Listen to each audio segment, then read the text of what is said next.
80년 광주의 시민들께서 대한민국의 민주주의를 위해 큰 희생을 치르셨고, 그 희생 덕분에 우리 가슴 속에 민주주의를 반드시 지켜야 한다는 광주 정신이 우리 국민들 가슴 한 분 한 분에 다 맺힌 것 같습니다. 그 힘으로 2024년 쿠데타의 시도를 막아냈습니다. 그렇기 때문에 이번 5.18 기념일은 더 특별한 의미가 있다고 생각합니다.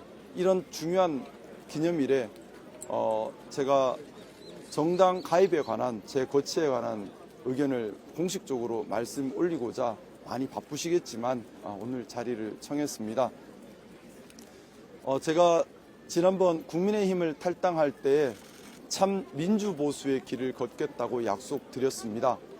제가 생각하는 보수라고 하는 것은 보수, 진보, 진영으로 나누어서 진영 속에서 보호받고 서로 비난하는, 싸우는 정치를 이야기하는 것이 아닙니다. 보수라고 하는 것은 보수의 기능과 역할을 하는 것이고, 진보라고 하는 것은 진보의 기능과 역할을 하는 것입니다. 보수의 기능과 역할이라고 하는 것은 민주주의를 지키고 법치주의를 지키고 공정하고 개방적이고 자유롭고 포용 있고 품위 있는 그런 사회를 만들어서 사회의 안정성을 지키고 국민들을 위하는, 그것이 보수의 기능입니다. 진보의 기능은 시대 정신을 반영해서 계속해서 혁신해 나가는, 그것이 저는 진보의 기능이라고 생각하고, 보수가 단단하게 사회의 틀을 지켜야지만 진보가 진보의 기능을 또 할 수 있다. 그래서 서로 함께 상생 발전해 가는 것이 보수와 진보라고 생각합니다. 기능으로 접근하기 때문에, 진영이 아닌 기능으로 접근하기 때문에 한 사람이 보수의 기능과 진보의 기능을 다 할 수도 있고, 또 한 사람이 둘 다 못할 수도 있습니다. 제가 국민의힘을 탈당할 수밖에 없었던 것은 국민의힘이 더 이상 보수의 기능과 역할을 하지 않고 진영 논리에 숨어서 일하지 않은 채 진영으로만 정치 세력을 유지하려고 했기 때문에, 또 그것을 저 힘으로 바꿀 수 없었기 때문에 나왔고요. 그 후에 많은 고민을 했습니다. 제가 추구하는 참 민주보수, 어떻게 민주주의를 지킬 것인가, 어떻게 법치주의를 지킬 것인가, 어떻게 공정한 사회, 자유롭고 개방적이고 포용 있고 품위 있는 대한민국을 만들어 갈 것인가, 제가 어떤 역할, 어느 정당에서 그런 역할을 해야지 이걸 잘 할 수 있을 것인가 하는 부분, 그리고 또 하나의 부분도 고민했습니다. 국민의힘이 정당으로서의 기능을 거의 마비된 상태인 것 같습니다. 그러다 보니 야당이 된다고 하더라도 야당으로서 해야 할 견제 기능조차 제대로 수행할 수 없는 상태가 되었고, 결론적으로 제가 지금 지지하고 있는 이재명 후보님이 대통령이 되고 나면 거대 집권 여당이 탄생을 하는데, 그러면 권력이라고 하는 것은 항상 조심조심 사용해야 하는 것이고, 내부적으로 또 견제, 또 균형, 이런 것들을 찾아가야 합니다. 문제는 야당이 야당의 기능을 못하는 국민의힘이 야당으로서의 기능조차도 못하는 상황이 되어버리면 답은 하나밖에 없습니다. 거대 집권 여당 민주당이 더 건강해지고 더 민주적이고 더 안에서 견제와 균형을 찾아내고, 그래서 민주당이 민주당 스스로 더 건강한, 모든 국민들을 위한 더 성공한 정부가 되는 길 외에는 다른 길이 없다라는 생각을 했습니다. 이 두 가지 깊은 고민 끝에 저는 오늘 더불어민주당에 공식으로 함께하는 것을 말씀 올리고요. 더불어민주당에 입당해서 처음부터 바닥에서부터 배우면서 함께하고 더 건강한 더불어민주당을 만들어서 함께 국민들을 받드는, 국민을 위하는 정치를 하겠다 약속을 드리겠습니다. 저는 정치라고 하는 것이 시작도 국민을 위해 있어야 하고 끝도 국민을 위해 있어야 한다고 생각합니다. 진영 정치는 국민을 도구로 보는 나쁜 정치입니다. 국민이 주인이십니다. 국민이 주인이시기에 잘하면 박수 쳐주고 못하면 혼내야 합니다. 국민이 주인이시기에 진영의 도구가 되어서는 안 되고, 누가 국민을 위한 도구로 정당이 잘 기능하고 있는지를 보시고 판단해 주셔야 합니다. 저는 더불어민주당에 입당해서 더불어민주당이 더 건강한 정당, 더 국민을 받드는 정당, 그래서 경우에 따라 권력 폭주가 있을 때는 이러면 안 됩니다, 직원도 하고, 또 바른 일을 할 때는 누구보다 앞장서서 같이 하는 그런 국민을 위한 정치를 더불어민주당에서 함께 하고 싶습니다.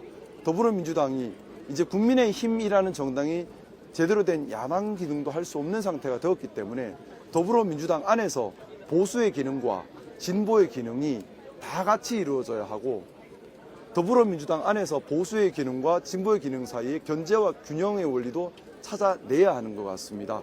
그런 역할을 하는데 더 많은 노력을 할 것이고요. 항상 스스로 되돌아보면서 정말 국민을 위한 정치를 하고 있는가 되돌아보고 방향 잡고 중심 잡고 겸손하게 배우는 마음으로 그렇게 열심히 해 나가겠습니다. 네, 여기까지 제가 말씀을 좀 올렸고요.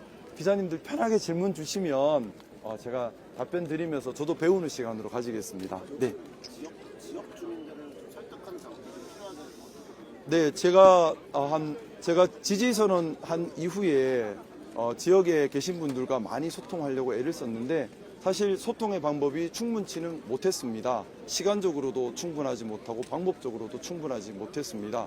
하지만 제가 많이 귀 기울였던 것은 사실 지역에 목소리를 내는 사람과 목소리를 내지 않지만 일반적으로 있는 시민들이 있습니다.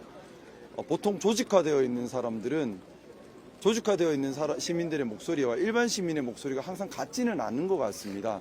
제가 이번 12월 3일 사태 이후를 봐도 저희가 지역구에 있는 울산의 시민들, 일반 시민들은 계엄에 반대하고 잘못된 대통령이 내려와야 한다. 바로잡아야 한다. 또 국민의힘이 지금 잘못된 길을 가고 있다라는 생각들을 많이들 가지고 계시고 제게 많은 응원을 주셨습니다. 하지만 소위 정치 활동을 하고 있는 조직화된 일부 시민들은 정반대로 계엄이 정당하다. 또 탄핵에 반대해야 한다는 목소리를 또 강하게 내셨습니다. 제가 진지하게 고민해 봤습니다. 데시벨이 높지만 소수인 목소리가 중요한 건지 아니면 데시벨은 높지 않지만 다수의 합리적인 목소리가 중요한 건지 당연하겠지만 저는 울산 남구갑 전체를 대표하는 국회의원이기 때문에 데시벨이 높은 소수의 조직화된 목소리가 중요한 것이 아니라 묵묵히 지켜보고 있는 일반 다수 시민들의 의견과 생각이 더 중요하다는 생각을 가졌습니다. 그래서 조직화된 시민들 목소리도 물론 중요하겠지만 더 중요한 침묵하고 바라보고 있는 일반 다수 시민들의 목소리를 최대한 다양한 방법으로 좀 취합하려고 애를 썼고요. 제가 취합한 시민들의 목소리는 민주주의는 지켜져야 한다. 또 법치주의 지켜져야 한다. 공정사회 이루어져야 한다라는 가치지향적 목소리였습니다. 또 울산이 사실 광주도 지금 힘들고 지역 도시들이 다 힘듭니다. 울산도 참 많이 지금 침체되어 있습니다. 그래서 울산을 살려주기를 바라는 울산 경제와 사회를 살려주기를 바라는 마음들이 많으셨습니다. 그런 고민들을 한 끝에 제가 더불어민주당에서 민주주의를 지키고 법치주의를 지키고 또 울산을 위한 정책을 입안하고 실행하는 데 나서는 것이 울산을 위한 길이다 판단을 했고 일반 다수 시민들의 생각이라 판단을 해서 좀 하게 됐고요. 원래는 제가 한 1, 2주 정도 시간을 더 가지고 시민들의 목소리를 더 많이 수렴하고 더 많이 좀 설득하는 과정을 거치려고 했습니다. 하지만 시간을 더 갖는 것보다 지금은 방향을 정하고 움직이는 것이 더 필요한 때라 판단해서 조금 일찍 움직이게 되었습니다. 네, 또 말씀 주시면 됩니다. 입당하시게 될 때 가장 많은 영향 끼쳤던 부분이 있다면 어떤 건지? 가장 큰 영향을 끼쳤던 것은 이번 제가 정말 광주 오늘 5.18 묘역 앞에서 입당 기자회견을 하고 있습니다.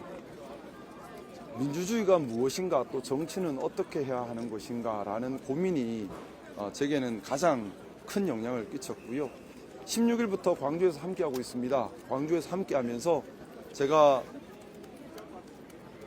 광주 시민들의 환대를 받고 또 80년 광주의 아픔을 같이 하면서 참 많은 눈물을 흘렸습니다. 혼자 되고 외롭고 힘든 길이라도 국민을 위한 민주주의의 길이라면 반드시 가야 한다라는 결심이 제일 큰 영향을 끼친 것 같습니다. 좀 덧붙여 말씀드리면 이번 12월 3일부터 있었던 탄핵 국면에서 제가 2번 죽을 각오를 했었습니다. 한 번은 12월 3일 계엄의 밤 죽을 각오를 했었고 또 한 번은 지난 2월달 5.18 묘역을 참배하면서 죽을 각오를 했었습니다. 12월 3일 죽을 각오는 이 비상계엄을 막지 못하면 광주 항쟁의 80년의 그 아픔이 다시 되풀이 되니 이걸 반드시 내가 죽더라도 막아야 한다는 생각이었고, 2월 달에 죽을 각오는 5.18 묘역 한 기에 헌화하면서 사진들을 보면서 왜 시민들과 학생들이 이렇게 희생되어야 하는가? 정치가 잘못되면 시민들이 다치신다. 그리고 만에 하나 탄핵이 기각된다면 다시 독재가 시작되는 것인데, 그 독재를 막으려면 또 희생이 필요하다. 그런데 시민과 학생이 아니라 헌법 수호 의무 있는 책임 있는 정치인이 희생되는 것이, 그것이 비겁하지 않은 역사다라는 생각 때문에 제가 그때 죽을 때까지 단식이라는 표현까지 나왔었는데요. 어떻게 보면 제가 이 부정의한 비상계엄에 저항할 수 있는 힘과 용기를 준 것이 80년 광주 시민들의 희생과 헌신이었던 것 같습니다. 그래서 민주주의를 지키려고 했던 그 마음, 그 정신을 제가 가슴에 깊이 담고, 이제 광주 정신은 광주만의 것이 아닙니다. 대한민국 전체의 것입니다. 또 제가 속한 우리 울산의 민주주의를 위한 것이기도 합니다. 그 마음으로 민주주의를 지키는 그런 참 민주보수가 되겠다라는 각오로 지금 이 자리에 섰습니다. 네, 또 질문 주시면 편하게 질문 주십시오.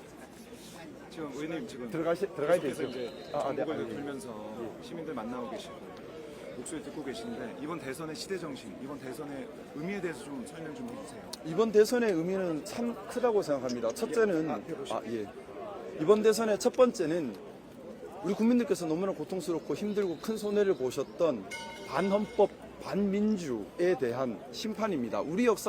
저는 역사가 경험의 축적이라고 생각합니다. 그런데 우리 역사가 비겁한 경험을 많이 축적하다 보니 그동안 청산을 제대로 하지 못했습니다. 일제 잔재를 청산하지 못했고, 독재 잔재를 청산하지 못했고, 극우 잔재도 청산하지 못했습니다. 그 잔재들이 모여서 지금 여기 5.18 묘역인데요. 오시다 보셨겠지만 입구에 5.18 유족들을 모욕하는 집회가 아직까지도 있습니다.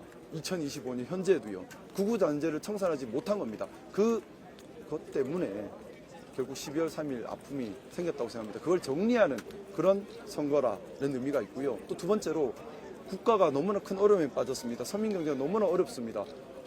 저출산 축소사회 기업 경쟁력이 약화됐고요. 서민들, 기업들 한계 선상에 도달한 지 오래입니다. 구해내야 됩니다. 또 의료, 노동, 여러 가지 연금 개혁들 이런 것들을 더 이상 미룰 수 없는 단계까지 왔습니다. 이제는 힘있게 개혁을 추진해야 되는 상황입니다. 뿐만 아니라 AI와 로보틱스 등 시대 전환 시대입니다. 이 시대 전환 시대는 AI와 로보틱스 혁명은 우리 인류가 경험하지 못한 대규모 사회, 정치, 문화의 변화를 가져올 것입니다. 이걸 선도적으로 통제력 있게 접근하지 못하면 우리는 자칫 제2의 식민지가 될 수도 있습니다. 그런 중차대한 일을 잘하고 시대 정신을 알고 민주주의 정신이 있는 그런 분께서 국가의 방향성을 정해야 되는, 저는 그런 중요한 선거라고 생각하고 있습니다. 네, 또 질문이 있으신가요? 저는 광주 시민대 네, 김상호 의원님 진짜 환영합니다. 감사합니다. 76세입니다. 네, 감사합니다. 네, 광주 시민분들 너무 감사하고요. 또 우리 울산으로도 많이 놀러 오세요. 저는 지역 감정이란 것도 진영 논리의 결과라고 생각합니다. 세상에 영원함이 어디 있습니까? 다 같은 대한민국 국민이고요. 다 같이 아파하고, 다 같이 웃어야 하고, 다 같이 행복해야 합니다. 서로 정말 손잡고 같이 했으면 좋겠고요. 제가 말씀 나왔으니까 얘기인데, 정치인들 정말 나빠요. 영원한 지역 감정 이용해서 자기 표만 계산할 뿐이지, 맞습니다. 광주, 대구, 광주, 울산 교통이 4시간, 5시간 걸립니다. 서울 가는 것보다 2배, 3배 더 걸려요. 정말 지역 감정 해소하고 싶었으면 교통부터 풀었어야죠. 도대체 그 긴 시간 동안 이용해서 표만 따먹고 도대체 이걸 해결하려고 시도하지 않았던 비겁한 정치 이제 그만하고 정말 국민을 받드는, 국민을 위한, 정말 국민들께서 손잡고 같이 살 수 있는 정치를 같이 만들어 가기를 정말 호소드리고 싶습니다. 저부터 그렇게 하겠습니다. 의원님, 네. 의료원 투쟁을 하고 계시는데 울산 시민들의 지지를 받고 계십니까? 많은 분들이 지지하고 있다고 믿고 있습니다. 또 물론 동의하지 못하는 분들도 계실 겁니다. 하지만 길게 보고 꼭 저희 시민들께서 한 분 한 분 다 높은 민주적 가치 기준으로 정말 시민들이 주인이 돼야 되거든요. 뭐냐면 정치인이 방향 잡는 대로 따라가는, 그건 시민들이 도구가 돼버린 겁니다. 그것이 아니라 시민들이 기준을 가지고 판단할 수 있는 그런 수준 높은 진짜 민주정치를, 진짜 민주주의를 울산과 또 대한민국 전체에서 할 수 있도록 그렇게 애를 많이 쓰겠습니다. 응원하겠습니다. 감사합니다. 의원님, 네. 입당 결정하셨나요? 네, 입당 결정하고 지금 기자회견 하는 겁니다. 네. 저기 이제 그 선대위에 합류하실 텐데 선대위에서 좀 어떠한 역할을 중점적으로 맡으시거나 혹은 제안을 약간 더 받으시거나 그러신 것이 있는지. 저는 비겁한 정치를 하고 싶지는 않습니다. 그게 저한테는 아주 중요한 부분입니다. 그래서 보통 입당할 때 보면 이것저것 조건 걸기도 하고 요구사항도 있고 한데 저는 입당을 제일 뒤로 미뤘습니다. 다른 거 다 하고 이유가 어떤 조건을 걸거나 뭘 요구하고 싶지 않아서입니다. 그래서 제가 당에 어떤 것도 요구한 것도 없고요. 저는 민주당에 입당하면 제일 밑바닥에서부터 하나하나 배워간다는 생각으로 선배들 받들면서 배우면서 함께 할 생각입니다. 제가 무엇을 하고 싶은 것이 중요한 것이 아니라 제가 무슨 역할을 해야 하는지가 더 중요하다고 생각합니다. 그런 부분들을 얘기 들으면서 밑에서부터 배워가는 마음으로 오직 국민들을 받드는 마음으로 하려고 하고 있습니다. 마지막으로 입당 제안하신 분이 혹시 따로 있습니까? 사실 여러 민주당 의원님들께서 제안을 주셨고 또 이재명 후보님께서도 직접 전화로 입당 제안을 주시기도 하고 또 지난 익산에서도 또 직접 또 연단에서도 말씀을 주셨습니다. 사실 좀 이 부분도 말씀을 꼭 드리고 싶습니다. 저도 이재명 후보님에 대해서 깊이 있게 알려고 애쓰기 전에는 소위 말하는 프레임 공격, 인신 공격 때문에 나쁜 선입견을 가지고 있었고 아마 많은 보수 지지층이 그러실 것 같습니다. 하지만 제가 정말 면밀히 확인을 해보니 상당 부분은 거짓되고 과장되고 잘못된 것이고요. 또 유세할 때마다 얘기를 다 들어보면 제가 가진 생각과 거의 같은 생각들이십니다. 그래서 깜짝 놀랄 만큼 제가 평소 가지고 있는 생각과 완벽하게 같은 생각이 있어서 제가 깜짝 놀랐습니다. 제가 그래서 이 부분 말씀 꼭 드리고 싶어요. 뭐냐면 정치가 비겁하면 안 돼요. 정치가 보면 어느 순간부터 메시지에 대해서 합리적, 발전적 토론을 하는 것이 아니라 뒷조사해서 고소고발하고 헛소문 퍼뜨리고 인신공격하고 프레임 공격하고 이런 비겁한 정치가 됐어요. 자, 근데 프레임 공격하고 인신공격하고 뒷조사하고 고소고발하면 그 정치가 국민을 위한 정치인가요? 메시지에 대한 아무 논의가 없는데 정치가 정치로서 국민을 받들려면 이 정치인이 무슨 얘기를 하는지 어떤 나라를 만들려고 하는지 그게 맞는지에 대한 발전적 합리적 비판과 토론이 있어야 되는 겁니다. 그게 아니라 뒷조사나 하고 고소고발하고 프레임 씌우고 이미지 나쁘게 하고 인신공격하는데 빠져버리면 국민을 위한 정치가 아닌 정치인 자기 자신을 위한 정말 비겁한 정치를 하는 겁니다. 이 정치 문화 반드시 바뀌어야 한다고 생각합니다. 이재명 후보는 그런 정치 프레임 공격의 희생양이라고 저는 생각하고 있습니다. 단일부에서 많은 관심을 갖고 있는데 네. 심정이 어떻습니까? 짧게 말해주세요. 국민들께 송구한 마음이 커요. 제가 일단 저희 지역구 국민들께서 제가 국민의힘 후보로 나와서 표를 준 분들도 많이 계실 겁니다. 하지만 당을 옮기는 것 때문에 속상한 분들 계실 것이고 거기에 대한 송구함이 크고요. 그리고 또 12.3 내란으로 인한 국민들의 혼란과 어려움이 손해가 컸습니다. 거기에 대한 송구함이 크고 참 가슴 깊이 송구함을 가지고 있습니다. 근데 이 송구함을 잊지 않고 잘 간직하면서 국민들을 받드는 원동력으로 삼으려고 합니다. 국민들께 대한 이 송구함을 국민들을 받드는 힘으로 삼아서 정말 정치인을 위한 정치가 아니라 국민을 위한 정치를 하는데 더 많이 노력하겠습니다. 네. 바쁘실 텐데 시간 내주셔서 고맙습니다. 네, 감사합니다. 고맙습니다. 감사합니다. 감사합니다.